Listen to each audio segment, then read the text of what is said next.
Suite à la victoire de Kevin Vauquelin, on a eu beaucoup de remarques. On nous a dit, bon, Ecoy, c'est fabuleux, vous avez un gros sponsoring, vous avez 4 équipes en casque, donc on est la marque la plus représentée en casque sur le Tour de France. On a également 4 équipes en lunettes, ce qui fait qu'on est, je crois, avec Oakley, la marque la plus représentée également. On m'a dit, tu dépenses beaucoup d'argent en sponsoring, c'est sans doute un gros investissement, mais la visibilité, ça vaut le coup, etc., etc. Mais moi, ce que je réponds souvent, c'est que la visibilité, c'est une chose, ok, ça nous donne une visibilité mondiale, surtout quand on a une victoire, mais surtout, ça demande beaucoup, beaucoup d'investissement. Ça, j'insiste là-dessus, c'est qu'on équipe donc en casque 4 teams, mais je crois qu'au global, on doit avoir 8 teams route, donc c'est vraiment énorme. Chaque team, par exemple, en casque, ça représente beaucoup de matériel parce que chaque team a 2 casques ventilés, le Stradale et le Gara. Ils ont un casque aéro, qui est le R14, qui est un casque aéro polyvalent.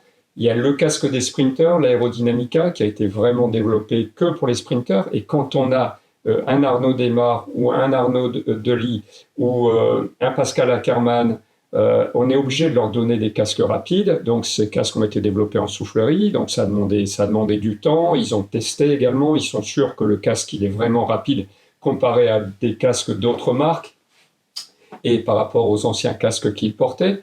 On a le casque contre la montre. On en a longuement parlé qui va être utilisé sur le Tour. Là, ça nous a demandé 1 an de recherche.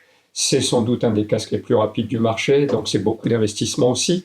Enfin, bref. C'est vraiment c'est beaucoup de matos, avec toujours, en tout cas pour le casque, la priorité, c'est protéger au maximum les cyclistes.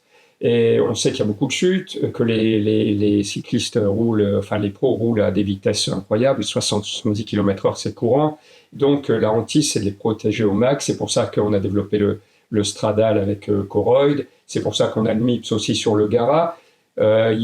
Le MIPS ou le Koroyd, c'est pas une recette magique, mais on essaie de faire que le concept colle parfaitement à la conception du casque. Et par exemple, la R14 n'a ni MIPS ni Koroyd, mais il n'en a pas besoin parce que la structure est renforcée et le casque, il est super léger. Donc on essaie toujours de faire à la fois l'aéro, le poids, la protection. Donc voilà, en casque, c'est un gros boulot.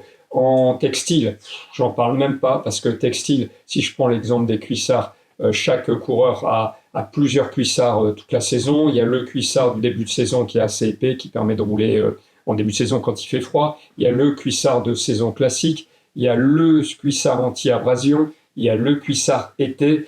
Et maintenant, il faut savoir que les coureurs utilisent beaucoup de combinaisons. Donc, il leur faut au moins 5 combinaisons pour une saison, 5 ou 6 même. On a une combinaison anti-abrasion, une combinaison aéro, une combinaison pour les sprints. Les tissus qui sont utilisés pour les combinaisons sprint ne sont pas les mêmes que les tissus utilisés pour les combinaisons chrono, parce qu'il y a des tissus qui sont rapides jusqu'à 50 km/h, mais au-dessus de 50 km/h, il faut utiliser d'autres tissus. Donc ça demande beaucoup de recherche. À chaque fois, je parle de cuissard et de combinaison, on doit mettre les peaux qui conviennent aux coureurs. Donc, on propose 5 peaux différentes aux coureurs avec des densités et des formes différentes, histoire que le coureur soit à la fois efficace, mais le plus confort possible. Il faut savoir que tous nos tissus viennent d'Europe, que ce soit d'Espagne ou d'Italie. Les peaux, elles sont faites en Italie. Donc, on est toujours à la recherche des meilleurs tissus, parce que je ne sais plus qui me disait ça, mais c'est un peu comme la cuisine. Si on n'a pas de bons ingrédients, on ne peut pas faire de bons produits. Alors, c'est encore une fois, on essaie de donner le top aux pros.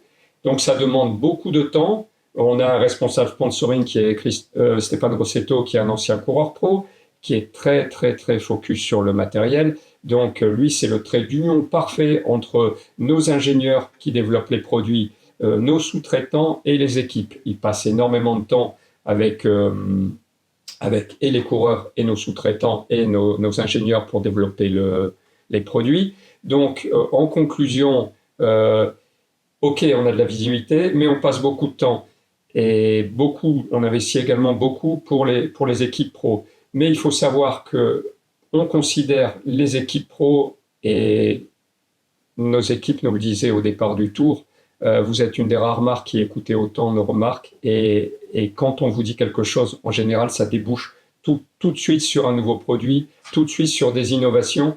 Et ça, c'est un peu l'ADN d'Ecoy. C'est-à-dire que, OK, le sponsoring, ça nous coûte cher, ça, on passe du temps, mais en contrepartie, on a une visibilité mondiale, mais surtout, c'est un laboratoire de développement. On peut dire que tous les coureurs qui portent Ecoy sont des testeurs incroyables, puisqu'ils roulent tous les jours, ils portent les produits tous les jours. Et pour beaucoup, on a des retours, mais très précis sur ce qu'il faut faire évoluer. Donc, on a toujours développé nos produits avec les pros. Et encore une fois, ça fait partie de l'ADN d'Ecoy. Et je pense que c'est vraiment un cycle vertueux.